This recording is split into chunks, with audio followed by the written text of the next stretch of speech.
बहुत समय पहले की बात है। एक छोटे से गांव सुन गांव में गबरू नाम का एक लड़का रहता था। वो गरीब था, लेकिन बहुत ईमानदार, मेहनती और दयालु था। उसके माता-पिता बचपन में ही गुजर गए थे, इसलिए वो खेतों में काम करके अपना पेट पालता था। गांव के सभी लोग उसकी ईमानदारी की तारीफ करते थे, लेकिन गांव के पास वाले जंगल में कुछ डाकू रहते थे, जो लोगों से जबरदस्ती सामान छीन लेते और गांव में डर फैलाते। एक दिन की बात है, गबरू रोज की तरह जंगल के किनारे की पगडंडी से होकर खेत जा रहा था। तभी उसे झाड़ियों के पीछे कुछ चमकता हुआ दिखाई दिया। पास जाकर देखा तो एक सुनहरी घंटी पड़ी थी। गबरू ने वो घंटी उठाई और ज्यों ही उसने उसे हिलाया, घंटी टन टन बजने लगी और अचानक एक नीली रोशनी फैली। नीली रोशनी से एक बूढ़ा साधु प्रकट हुआ। साधु बोले, हे गबरू, तुमने मेरी जादुई घंटी को छुआ है। ये घंटी केवल ईमानदार लोगों को दिखती है। मैं तुम्हें 3 वरदान दूंगा, सोच समझकर मांगना। गबरू थोड़ा चौंका, लेकिन उसने कहा, मुझे भूख लगती है तो मुझे रोज खाने को खाना चाहिए। दूसरा, मैं चाहूं कि मेरी मेहनत रंग लाए। और तीसरा, मेरे गांव में कोई भूखा न सोए। साधु मुस्कुराए और बोले, तथास्तु, अब ये घंटी तुम्हारे पास रहेगी। जब भी कोई मुश्किल आए, इसे बजा देना। इतना कहकर साधु गायब हो गए। अब गबरू की जिंदगी बदलने लगी।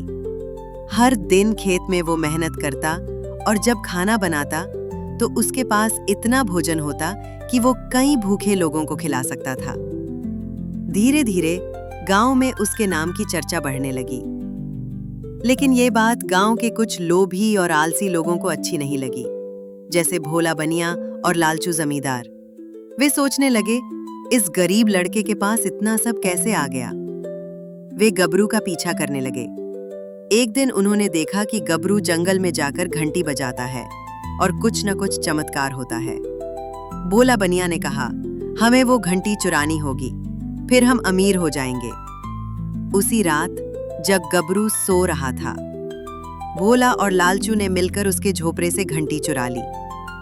सुबह गबरू ने देखा कि घंटी गायब है।